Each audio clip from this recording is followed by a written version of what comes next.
Welcome to the show where you don't know that it's part of the show.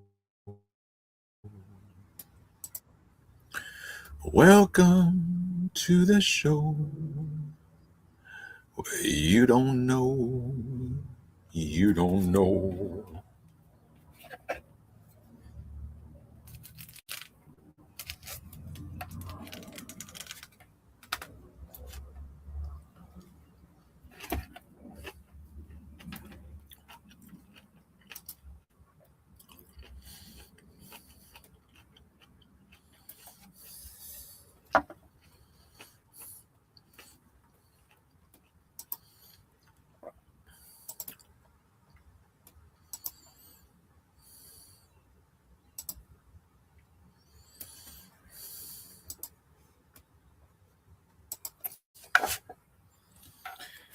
Ouch. Are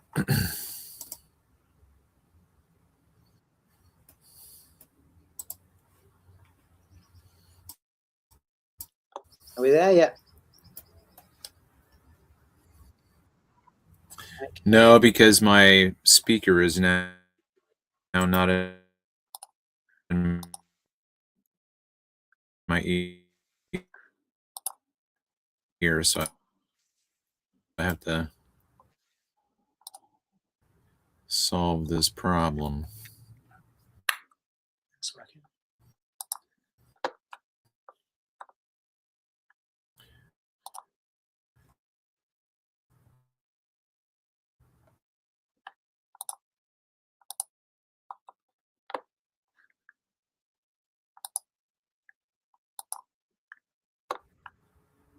All right. I've got you in my ears. Okay. You're coming through loud and clear. I think you should go on. I think you should go off camera. Yeah. Okay. You're going to scare people away. Cheeky sod. Cheeky bastard. Well, I did not get to finish the movie. Okay. And I'm really wanting to watch it. I'm really wanting to watch it in a way that where I can follow along with. I want to know what the dialogue is. So, however, from a cinematic perspective, I'm really enjoying it, and the attention to light and beauty is not missed. And so I think it's already a pretty good depiction of what you want to talk about today. Yeah, it was about finding joy despite your circumstances. It's not like he's got a very glamorous job by any means. He cleans toilets, public toilets, and yet you can see that he's very content. He's happy with his life.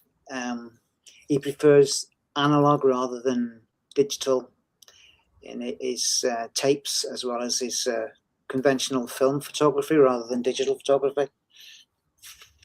He enjoys looking up at the leaves and the trees and the sun coming in behind it. Is that what you're getting? That it's just even though every day is the same, he's very content. Yeah, I mean that's the word. Excuse me. That's the word that I associate with joy. Yeah, despite what's going around you. Have you seen the part where his sister and niece come into it? No, unfortunately, no. Yeah, I think I'm only 40 minutes into a 2.5 hour movie. So, yeah. I mean, you do have to be ready to watch it because it doesn't hold your attention. You have to concentrate on. It's a definite slow burn for sure. Yeah, yeah. The thing about his sister and his niece is there's obviously been a problem in the past, but he's given up trying to solve it, and he's just letting it go. It is what it is. Yeah. Okay. You sound like you're dying. Are you okay? I was eating a grapefruit, All right. and it just went down the wrong way. It's just tickled my. I've got a tickle in my throat right now. Okay. Yeah. So there's family discord. Yeah, but he's not fighting it. It is what it is. Mm-hmm. Sometimes you just have to let go of things that you can't change, and just change your will to suit the circumstances. Because you lose joy if you try and fix something that's not going to be fixed, or other people aren't willing to fix it. Or be fixed. Yeah. Yeah, I mean, I'm in that situation right now. In fact, I'll put myself on camera just briefly because I've been sequestered outside into the camper because the discord in the house is just to the point where my mom reiterated her desire that I not stay. She's not enjoying our interactions, and I think I'm at the point of resignation in terms of like I'm not well at this point. I'm still praying for her, but I'm not gonna keep trying. Yeah. And the only reason why I poured out my efforts in this trip was like this is like to me it was a wake up call. That was the way I said to her, I said, because the situation that we're in right now is multi-generational. It's my mother, it's my sister, and it's my nephew, which is my sister's oldest son. Yeah. And all of these things are generational curses that are now demonic personalities, which is what my current understanding of what demonology is. Demons are other people. Okay. Demons are people who have lack of self-control and lack of self-awareness and lack of mental health in a higher register. And their personalities express themselves as almost just unapproachable, irreconcilable, incorrigible. So to me, I was like, okay, this is a last ditch effort to just come into a town like Jesus would say. You walk into a town, you preach the gospel, and if nobody wants to listen to you, you shake the dust off your feet and you go on to the next place. Mm-hmm. Have you got a plan B then? Nope. Oh, okay. I mean, I do, but I don't because my plan A is to stay here in this town because I have potential businesses that are going that. And if I can't stay here, then I can't promote my business. And so it's just going to be one of those. It is what it is. I have a week and a half for something to turn up, and something obviously can turn up. People, know about my situation at the spiritual center where I go. So, it is what it is. I've got no control. I mean, I do have control to a certain extent, but I don't know how it's going to pan out. Okay. Are you worried? Oh no, absolutely not. So Good. that's an aspect of contentedness in terms of understanding the circumstances are going to be what they are. And I'm the man that I am in those circumstances. And so I know I'm able to withstand those circumstances, whatever they might be. Yeah.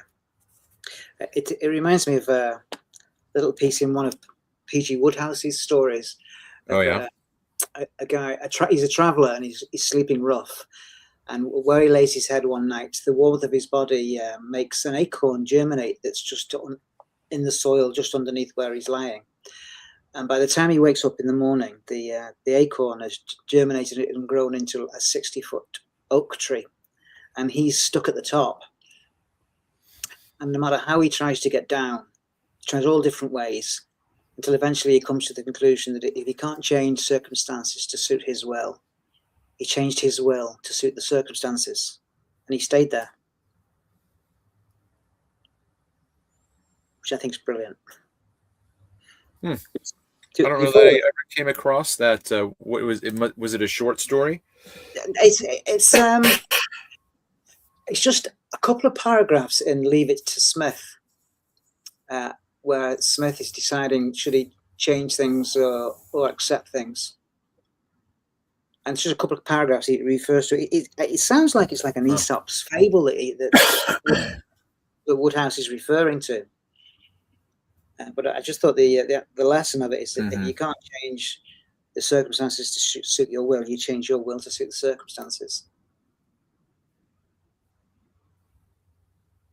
I mean, that's an interesting thing to consider. I mean, obviously, if you're in a relationship with someone, you can't abandon that relationship directly. But the thing that I've been trying to work through in having healthy communication with my mother is not to choose the topic of discussion. That is, that I don't lead the discussion anywhere, because I felt like whenever I tried to lead it in a way that I thought would avoid conflict, we still ended up in conflict. And so to me, I felt like, okay, I'm having to learn how to navigate this relationship in real time with an awareness that there's a brokenness in the communication, and it doesn't seem to matter how I try not to have conflict, it always seems to arrive anyway. Yeah. And to think about why that is,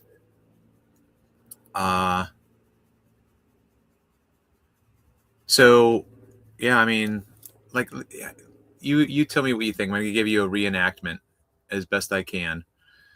The two of us were in the kitchen, and I said something about how I had lost weight, going on the uh, starving artist diet. And, when I got here, I weighed 165 pounds, which is what I weighed in high school and college. But now I'm 175. So obviously I've been gaining weight while I'm here. And that was said. And then some time passed. And then the dinner was ready to sit down. And I determined not to start the conversation. I was just going to sit in silence. Well, she can't do that. She has to fill the silence with her thoughts. She has to verbalize her thoughts. So the first thing she says was, well, you can't blame me for gaining all that weight back. Oh, yes. I know that type of conversation. I mean, how do you take that? I know, and then if you insist that that's not what I meant, you don't necessarily convince them that it isn't what you meant. I think women, if there's two ways to take something, and one could be hurtful and the other could be just a passing comment, is that the women in my life would say that I was being hurtful, but it sort of insults you because you're not being hurtful. It was just a comment you made. That was it. There was no agenda with it. But how do you convince them? It's a difficult one. I would say that to your mum. Look, there's two ways to take this. There's a hurtful way and a normal way, and I didn't mean it the hurtful way.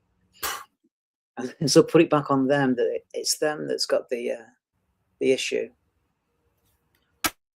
Has she always been like that, looking for the worst in the situations?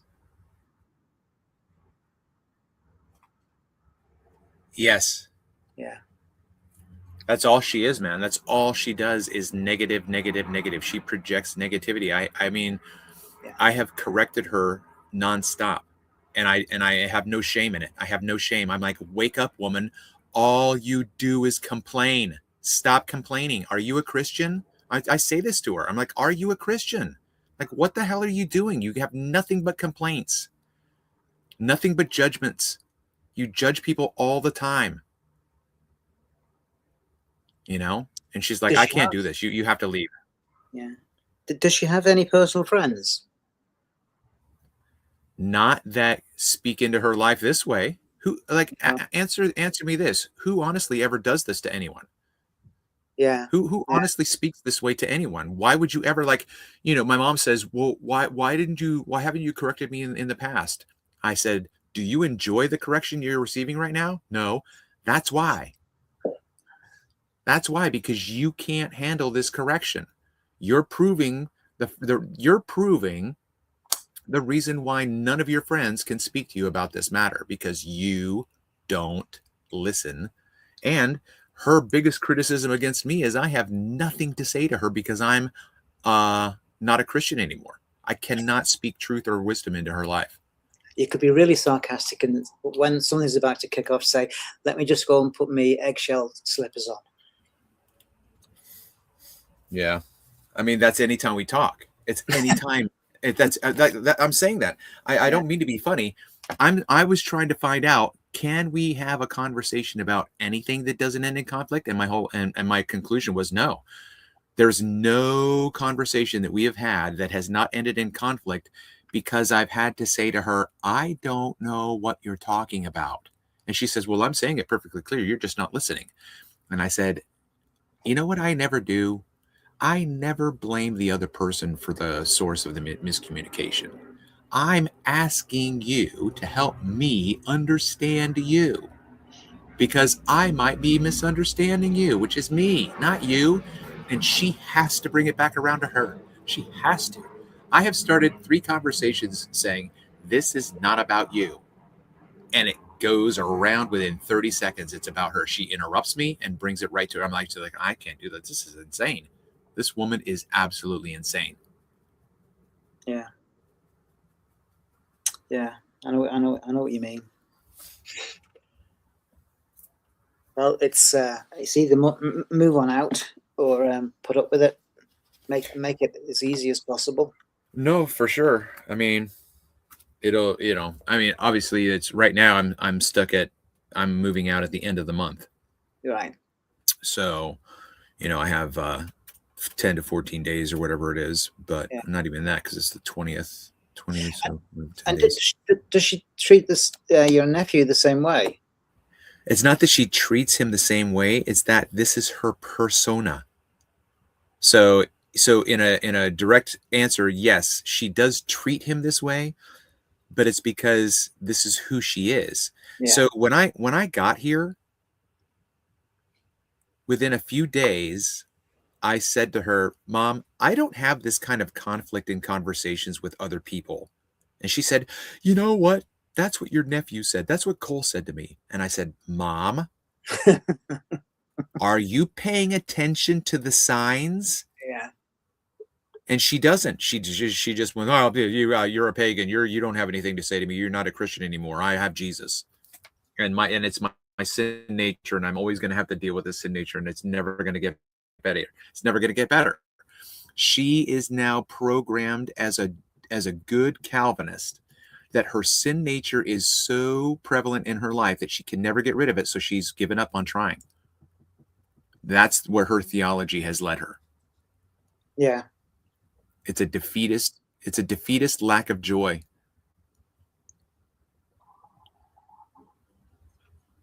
And I said to her last night, I said, you have no joy. I said, you said to yourself, you had no joy. She said, I didn't say that. And I said, well, let me unpack it for you. When I was here and I tried to start a conversation with you to find out where you were and what you thought about things, I asked you this question.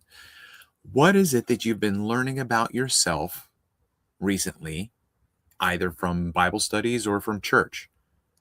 And she said, very honestly, I am very judgmental. And I was a bit floored, like, wow, that's huge, right? So, wow. And then she said, and now this is all consecutive. She said, I am judgmental. I find that every week when we have confession of sin, I'm confessing judgment all the time. I'm like, oh, that's good. Okay. And then she says, and there's a woman who is the wife of an elder, and she's just full of joy. Now, psychologically, she just confessed that she does not have joy because she's a judgmental person, if you understand what I'm saying. Yeah. Does that make sense to you? Yeah. So to me, she just said, I don't have joy. That's a characteristic I don't have. But she can't even see the fact that she psychoanalyzed herself and gave herself the medicine that she needed to. She's her own medicine. She's her own physician. Physician, heal thyself, right? You know what the medicine is. You know what the prognosis is. You have to be the one to make the changes in and of yourself. So I said to her, you said that you don't have joy. She's like, that's not what I meant. I'm like, okay, mom, does the fruit of the spirit produce judgmental attitudes that need to be confessed as sin? Does love produce judgmental avenue? Does joy? Does peace? Does patience? And she's like, you can't talk. You can't talk this way. This is you're using Jesus's words against me. Like, whatever. You can't win. It's crazy. Yeah. But enough of that. Let's talk about joy, because joy is something that is attainable and it is something that is sustainable. I think that I would be living proof of that at this point. You know, somebody can accuse me of being high on, I don't know. Did you ever have like a turn of phrase that was similar to a mountaintop experience? Do you know what that means? And when it's used? I've not heard that expression, but All right, so then it's purely a 80s, maybe a 70s Jesus movement kind of a thing where you go out of, it's almost like going on vacation for your soul. So you go on vacation and you get away from temptations and you think, oh, I'm going to change and this is great and feels awesome and we're singing songs and we all love each other. So you have this mountaintop high. You're up on the mountain. That's where you meet God and all those special things happen. And then you go back down the mountain where all the shit is. And then 3 days later, you're back in the same quagmire and you don't have joy. So the question is, how long can the mountaintop experience last? And that depends on how much work and effort you put into creating a life that will sustain the joy that you, the level of joy that you have in mind. Yeah. So people sort of nurture their misery, don't they? And in a very bizarre way that it's like, this gives me joy to be so miserable. Yes. Yes, that's right. Yeah. My first mother-in-law had no friends. She's gone into her old age with no friends, and it's because she was very suspicious of everybody and judgmental, and would make unkind comments about everybody. And she's got nothing to show for it. She did grow up in a very abusive home when she was a child. Some horrific stories she would tell us. I think you've got to help yourself, haven't you? You know, you can wallow in your own misery. I'm absolutely 100% behind that. Yeah. And so if somebody doesn't want it, you can't really convince them any other way, can you? It's that they have to have a change of heart. Yeah, and that is all the hero's journey. That's their own journey. That's, you know, I can't expect anyone to be on the path that I'm on in the understanding I have, because there are other people who have such different understandings about things that I haven't even considered yet. You know what I mean? So it's like, I'm just as behind someone else in terms of development as someone is behind myself. And so there can be no judgment in that balancing of the equation.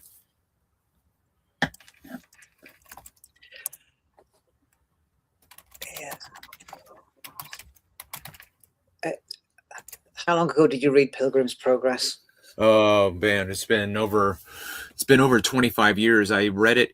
I know that I read it in seminary because I took a break from a lot of my theological studies to read, and I read the entire Fellowship trilogy, and I read The Hobbit again. I read some other classics, but Watership Down I read, and then Pilgrim's Progress was one that I read as well. So yeah. It reminded me, but I might be wrong. The Slough of Despond. is that sort of the lowest that you can go, or is it just like a mood that you go into? Yeah, I don't know if it's in the book, if it's that the bottom of the barrel. Um, Into which the protagonist Christian sinks under the weight of his sin and sense of guilt. Oh yeah, it's sort of, yeah, it's not really somebody who's just generally got a miserable disposition. yeah, I think it's just the looking at the circumstances of your life and letting them bring worry and fear, and then Yeah. you get slowed down, sloughed down, or as we pronounce it here in the States, it's the slough of despond. But Okay. I always thought it was slough. I mean, think about it. Enough, you know what I mean? Yeah. The slough off, so you slough. But I don't know. There's no judgment on the pronunciation. I'm just making a point that I have no idea how it's supposed to be pronounced. Yeah. Yeah, but it's all right. Okay, so Emily Bronte uses the expression in Wuthering Heights. Anyway, it's not really what we're doing talking about, is it? So, can we help your mom, or do we just live with it? Or, I mean, is she pulling your mood down? I only when I am not a Jedi master of my. So I lost my patience in 2 recent conversations, and it is something that I'm going to have to experience again until it's mastered. So I'm going to have conversations with her where she accuses me of something in her mind that I'm doing that is in her mind. And the last 2 times she did that to me, I just lost my patience and said, yeah, I said, stop projecting onto me what you think I'm doing or why you think what I'm doing is what I'm doing, because you're creating the problem in your head. And I, for some reason, whether or not it ties back to a childhood formative year of whatever, where I am being accused, or I, at least maybe I feel like I'm being blamed when it's not my fault. So then I have this attachment of blame, and I don't know. It just it's a trigger for me. Yeah. Like if I'm telling, like, the first time it happened, you remember who Sean G is, right? Yes, I'm Sean G. Yeah. So the first time it happened was when I was telling them about my photography on the Chesapeake Bay, and I was showing them my images, and they said, "You're lying. You're lying." And I just lost my mind because I was being accused of something that I'm not. And for whatever reason, that was a trigger that I still have not as much overreactiveness to it, but I it's still there, which is case in point that I lost my patience with my mom when she says, "You're just trying to manipulate me." And I'm like, "Don't you tell me what, like, how did you get in my head? You tell me what I'm thinking right now. Go ahead and tell me what I'm thinking right now. You know what's going on in my head." Like, I wouldn't have it, because that's exactly what my ex was. My ex is the exact same thing. So, should we be working on our own joy predominantly, rather than trying to get other people to be joyful? Absolutely. Yeah. Absolutely. Because it's unattachment. It's unattachment. And if my company is making somebody else unhappy, then I should really be getting out of the way, shouldn't I? I mean, that's a fair enough assessment.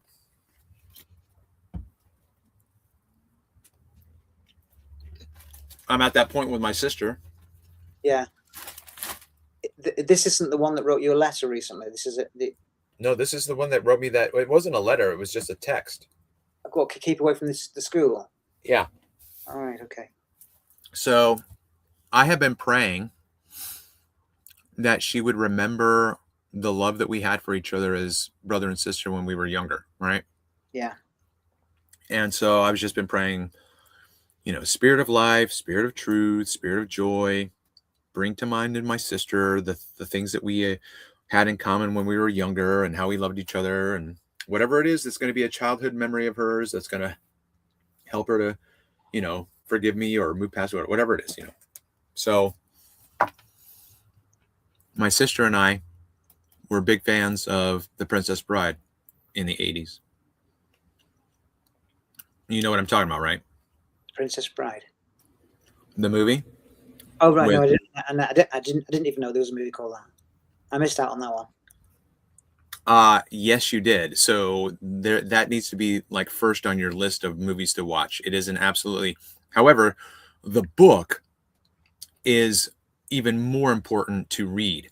So I would highly recommend that you read the book, which I'm sure you would do preferably. So picture in your mind that you're going to be walking through some old bookshop in your area, and you're going to find a copy of The Princess Bride, and you're going to buy it and you're going to devour it.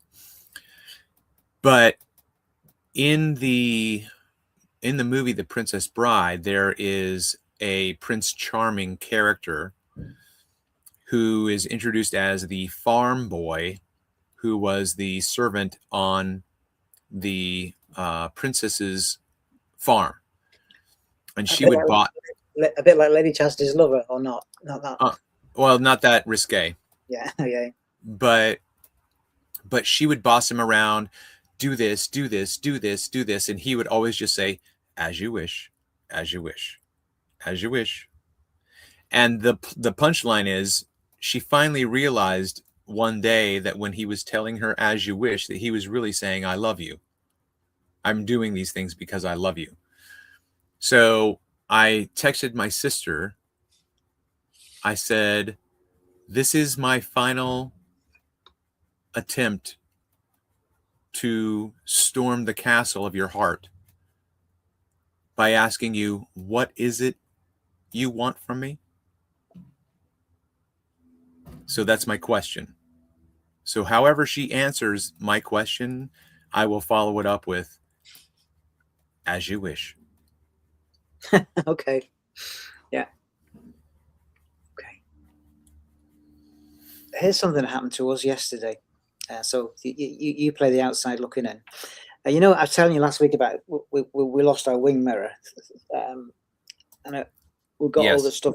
We got all the stuff by yesterday. So I was out in the car, disconnected the battery of the car, and started to fit this thing. And then when I put the battery back together again, the car's alarm went off. It started to scream, and it wouldn't turn off. It would cycle itself after 30 seconds and then go off straight away. So what's happened here? What's happened here? I just couldn't get it to turn off from the remote. And it's gone on for about maybe 4 or 5 cycles. And then Anya comes out into the yard and she says, "It's not going to do that all the time, is it?" And I was already frustrated. And I got cross with her. What do you think? And then we had a bit of a ding dong after that. I mean, what she said was ill thought out, but my response to it wasn't good either. Yeah. So counsel me. What should I have done? You should have counted to you should have counted to 100 and then forgot what you were frustrated about. Okay. See, that I didn't even understand that as a kid, right? When you're angry, count to 10. Well, guess what? By the time I count to 10, I'm still angry. But I didn't understand the principle. Yeah. The principle is count until you're no longer angry. What that means is you don't go back into the room after you counted to 10 and say, "I just fucking counted to 10, so fuck you and fuck you and fuck you." Yeah. Yeah. How many it's times like it's like count until it's completely gone.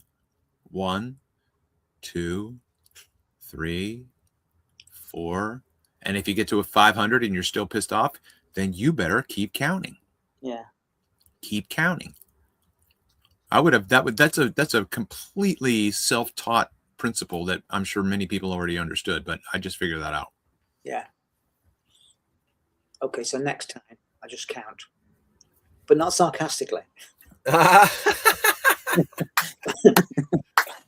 is hilarious, man. I'm counting on the inside, but sarcastically. it's not easy. Relationships aren't easy, and we're trying to keep it on joy. Yeah, and we keep talking about negativity. I mean, it is miserable to be unhappy, isn't it? And it's so much better to be joyful. I think so. Yeah, if you just look at it logically, just be happy. There's one hymn that they sing at this church that we're going to. It's like a Bee Gees song or the Wipers on the Bus song. It really irritates me. I got joy, joy, joy down in my heart. I hate that song. It's just like the wheels I've of the got bus. the joy, joy, joy, joy down in my heart. Where? Yeah. Down in my heart. Where? Man, that's a classic campfire, pop. Excuse me. That's a classic song from my youth, man. Don't you be smearing my memories. Well, they sing it every Sunday, and I hate it. It's before the kids go off to Sunday school. I'm just a miserable old bugger. Yeah. No, we have to Can we sing something else? I don't have the joy down in my heart. Sing something else. HAPPY. All right, so listen, we both got to work on joy, because it's better to be joyful anyway. I agree, absolutely. I mean, is tonight a case of misery loves company?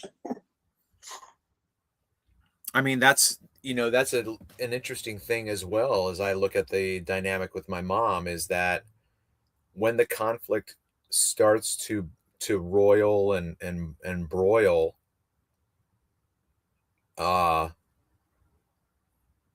we end up mirroring each other's frustration.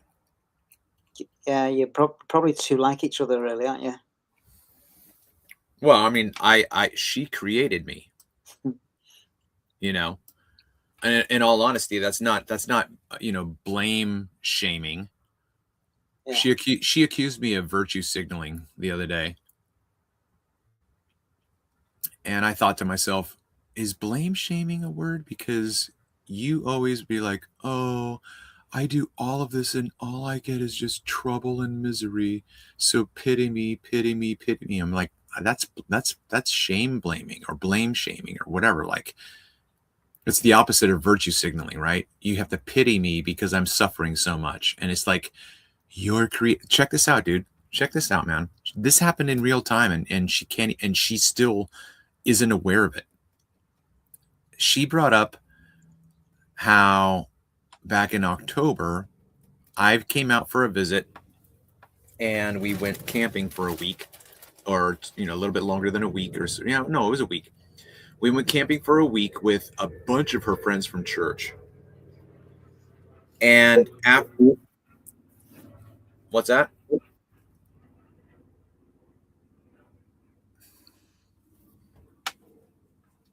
Are we good?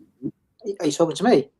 Yeah, it sounded like you were trying to say something, so I was No, trying to see. No, I was just listening. You were camping with her friends. Yeah. So on this trip, she was saying, yeah, the time at Silver Lake, she's like, I haven't enjoyed our time. I'm like, what about Silver Lake? She said, well, if I'm honest, my friend Heather asked me after, you left or whatever. She's asked, so how are you doing now that Travis left? Things okay? And she's like, well, actually it's a relief. I'm glad he's gone. And I said, what are you talking about? I don't feel like we had any conflict. She said, we didn't. She said, I was just afraid the whole time of what you were going to say to my friends because I didn't want you to talk about things that were going to embarrass me. And I said, did you hear what you just said? You were worried the whole time and you were the cause for your worry. I wasn't the cause for your worry. You were. She creates the destructive, delicious decadence that she chooses. She's just a dog returning to its vomit. Yeah. So here's what I did today. I wrote her a note and I looked at it a few times. I read it a few times before I put it into the house. I put it into the house in a obscure, not obscure, just an offhand place that I know that she'll eventually get to. And I said at the top of the card, I said, may the spirit of joy do something, blah, blah, blah. May the spirit of light do something. Oh, no. This is what I said. I said, may the spirit of joy give you ears to see. May the spirit of love give you eyes to hear. And may the spirit of something else that has set before you life and death give you the desire to choose life and live. And then I quoted this proverb.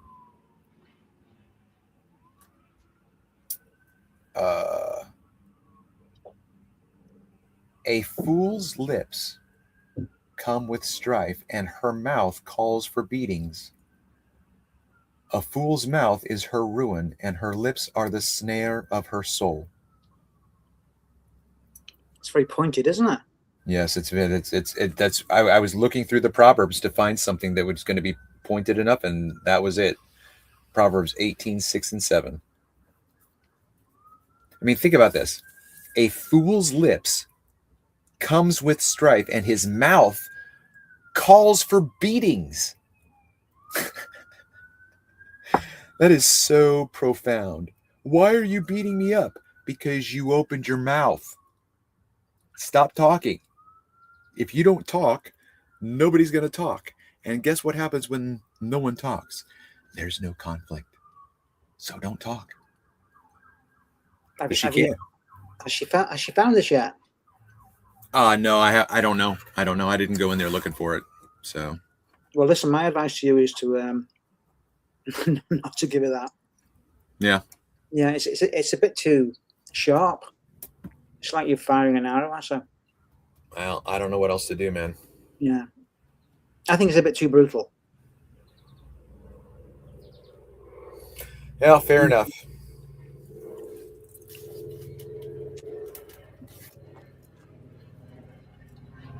What was that in Peanuts, the psychiatrist is in? Was it Lucy that was a psychiatrist? Yeah, Lucy Van Pelt, the psychiatrist, is in, yeah. Yeah, that was a great piece, wasn't it? Would your mum ever consider going for counselling? Or does she feel she doesn't need it?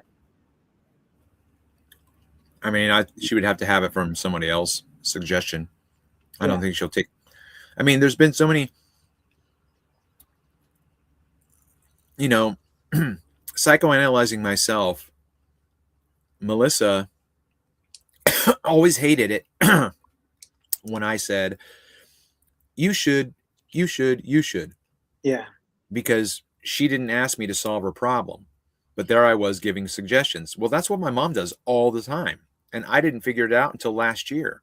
I'm like, that's why I do that. Because that's what my mom does to everyone. If you're in a conversation and you say, oh, I did XYZ, my mom will go, oh, you should, like, give me suggestions, or give anyone. And now I'm at the point of thinking to myself, are these people aware of how rude she is, or am I the only one to like think this way? Like it can't just be me, right? Right? Can't just be me. But my point was that my own character development is a result of being raised by a woman who talked to herself out loud when no one was around. And I was trained to then be an outside talker to myself, which I do constantly. I don't do it as much constantly, and I'm being more aware of it now, but I used to self-talk myself all the time, not just in my head, but out loud. No one else is around. The only difference between my mom and myself is I don't self-talk out loud with other people in the room, not talking to them. You understand what I mean? Mm-hmm. Like, I'm like, Mom, are you talking to me? No, I'm like, then shut up. Like, just shut your mouth. Like, just because you have a thought in your head doesn't mean that you have to verbalize it out loud.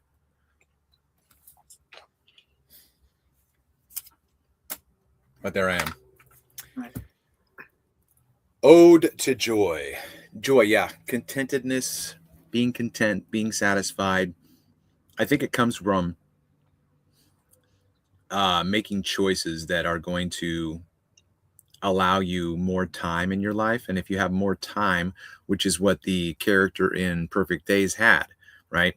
In my opinion, he had created the exact amount of time that he needed to be happy. Yeah, did you see him going into a Buddhist temple? Not yet. A Buddhist garden, not actually in the temple, in the garden, a Buddhist garden. Like these gardens in the Far East, the Buddhist gardens, they start with like a symbolic gate, with like two uprights and a cross piece, with a little sort of ticket at each side of the cross piece. You might be familiar with that. I'll have to keep an eye out for it. I don't think so. Did you see that bit where you saw a sapling growing next to a tree, and he asks the Buddhist monk, could he take it? Yeah. Okay. Well, that was one of these occasions where he just walks in. He makes time for himself to get out of that busy city of Tokyo for a spiritual retreat, and he goes into the temple just to sit, just to meditate. And I think we have to make time for ourselves, just to step out of the rat race that we're in. Yeah, I mean, I wholeheartedly agree with that. And if you think that you've created that kind of time for yourself, create more. Yeah.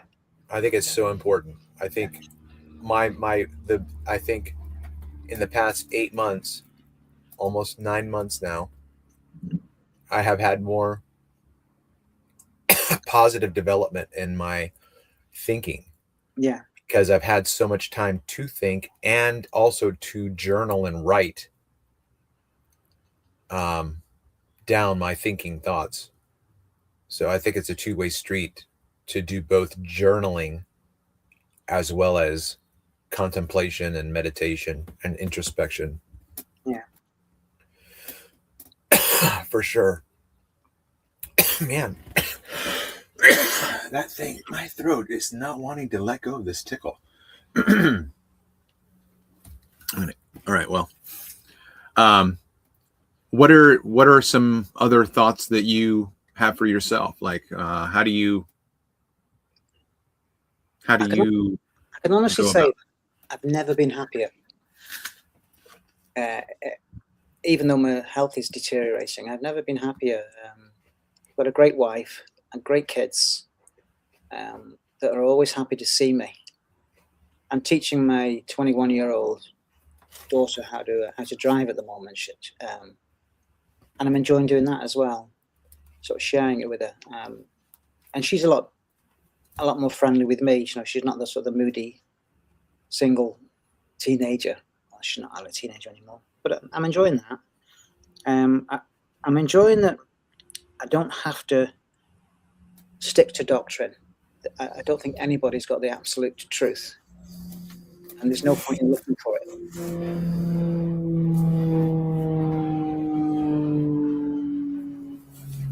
Are you near an airfield?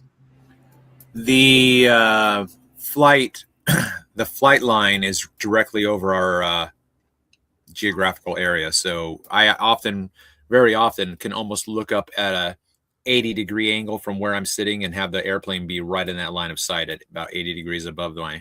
Mm-hmm. But it's a small airport. It's a regional airport, so there are only private jet-sized.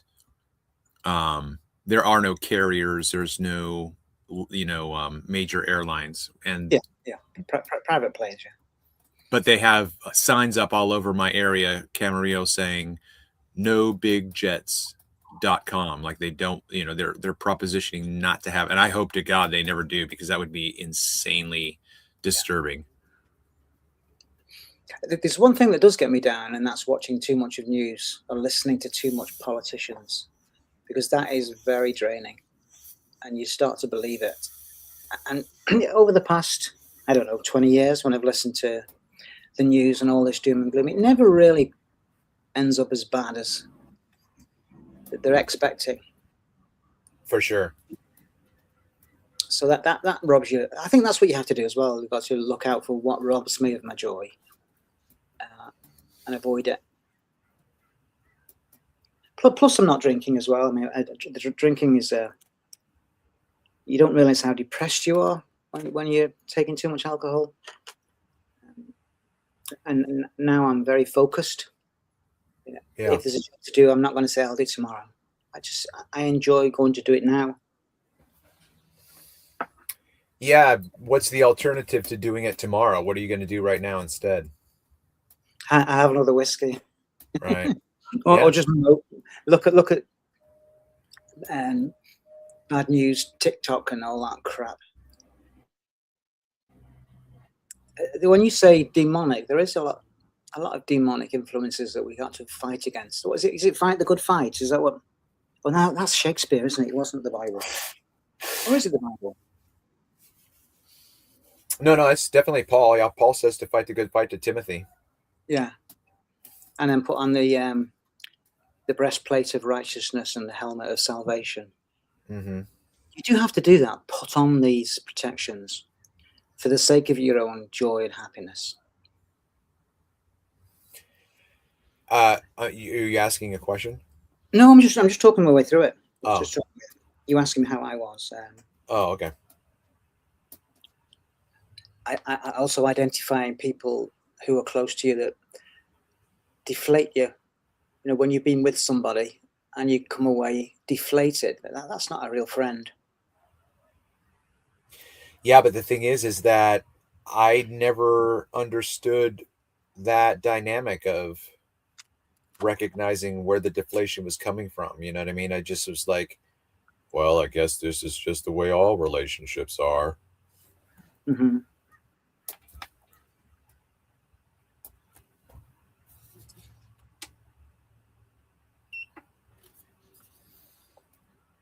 Yeah.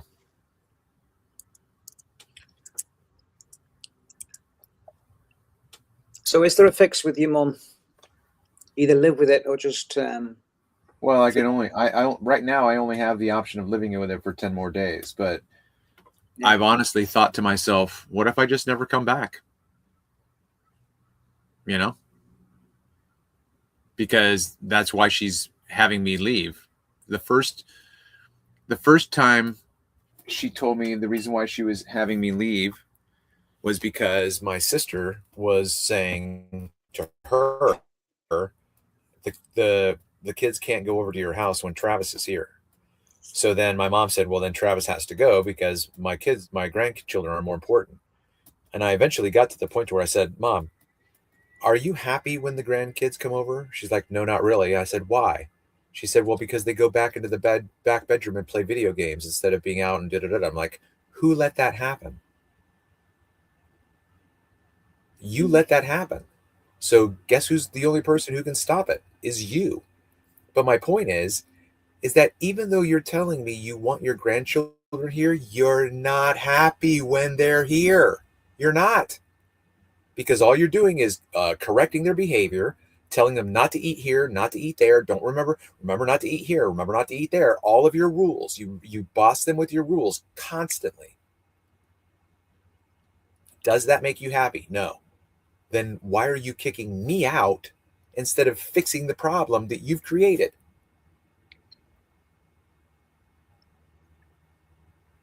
But it's like I'm living, honestly, it's like I'm living the life of an apostle. That I've got the message of healing and light, and I'm being driven out of my own hometown. Mm-hmm. Well, if that's it, then let it be. Yeah. Well, again, I would love to let it be as long as I have a place to be so that I can be making my product. So as soon as this guy who's dragging his heels, I just checked with him yesterday because I want to start making his product so he can put it in the store. And he said, yeah, we're still waiting on this. I'm like, I should have gotten a retainer from this guy. That's what I learned. Somebody says, oh, yeah, we want to do your product. I said, yeah, if you want me to wait for you, it's a $500 retainer. I'm not going to sit around and twiddle my thumbs, wait for you to do, like, this is my livelihood. I don't have any money. Yeah, I need you to pay me. Has he taken a delivery of it, or are you waiting for him to order? He is. His last thing was that they are waiting on their labels. So I think that they were designing the label last week, and now they've put the order in for the labels, and then they're waiting for that to be delivered to them. So it sounds all quite promising. I'm sorry? It sounds promising. It does. It's just not happening as quickly as I'd like. And, like I said, I have no money to then start renting someplace. Like I couldn't go give a property manager $5,000 for the next 5 months and say, look, this will cover the next 5 months. Can you let me stay here? Yeah. I have zero money.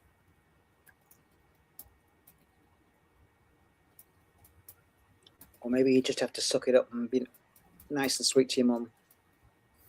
Well, I mean, I think that that's a little bit beyond the scope of it now. If I had started that 2 weeks ago, possibly. But she still was always reminding me, like, this isn't permanent. You're moving out, right? I'm like, yeah, just like, understand. I don't know, man. I was just trying to help her think about it this way. I'm like, think about it this way. I'm an artist. And people aren't necessarily lining up to buy my product yet because that's the nature of art. Not everybody gets it right away. Yeah. So this is like a long, slow build burn. Like this is an investment of like, it's just like, well, why aren't you finding another job? I'm like, because my job right now is to create. I'm creating by thinking. I'm creating by writing. I'm creating by doing all of these things that are for my mental health. Simply because your worldview doesn't include taking care of your mind doesn't mean that the way that I'm managing my life is incorrect. It's just not the way you do it.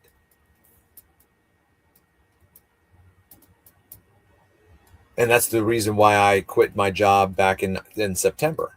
I knew that if I kept working as a bartender or wherever else, I knew that I was never going to start this venture of trying to make this product work. I knew it. I just was like, I'm never going to do both of these at the same time.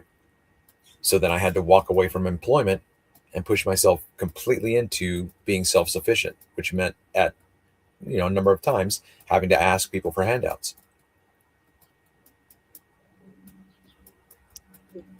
Do you still have a current trucker's license? I do, but I do not want to get back into the system. I just do not want to do that. And again, the only way that I can not do that is if I move up north to work on the cannabis farm. So it's almost like, I don't know. I dipped my foot in the toe, I dipped my toe here in the water and I saw that I got a lot of fish nibbles and fish bites and all this kind of stuff. And I got one shark circling me, but he's not, coming in for the kill. And there I am just, losing all of my strength trying to maintain the head bobbing above the water. So maybe I ought to just go up north, work my ass off until October, which is, 5 more months, and, make close to $10,000 and then have money to figure something out. I don't know. If that's plan B, then you've got something. You're not destitute, are you? No. It won't be that. Again, I'm trying to figure out how to discover someone here. Like, if I could manifest something, it would be somebody who's single, who has a single family home, and one of the bedrooms is available, and they will let me set up my product to build it. And, as long as I'm cleaning up and putting everything away. But that would be ideal for me, would be to have somebody who would be able to, let me stay someplace for a couple of months while I'm finishing up with this one contract. Yeah. But to find someone who's that generous is really hard, if you can imagine.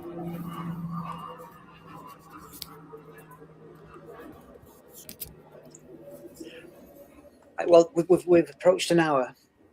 All right. I need to go do this bathroom break, but I think can we close it down there now? Yeah.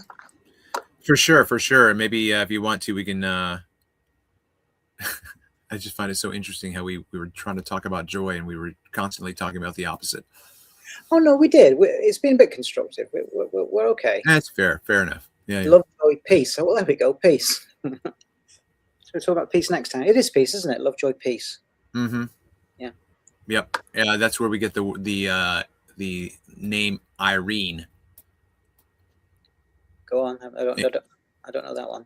Well, the English pronunciation of the female name Irene, yes, is the Greek transliteration of the Greek word peace, which is Irene. So it has the same phonetic structure. It's just a different pronunciation. So the name Irene is literally the word for peace in Greek. It's just pronounced as an American version of the way you would say it in Greek. Okay. So anyway, yeah. Well, Irene. Nice. Yeah. Peace. Irene is peace. Yeah, it's like irenic, right? If you want to be irenic, that's peaceful in your conversation. That's the same root word. Okay. So it's a date for next Tuesday night, yeah? No doubt we'll talk to you a bit again before that anyway. Sounds good. Buy your mum some flowers. Yeah, and I will try to finish out the. Good man. Thank you. I can do one better. I cut them for her. I cut them for her fresh, and she enjoys that. Good. All right, I'm going to say good night. Okay. All right. Yep. Cheerio. Bye bye. Toodles.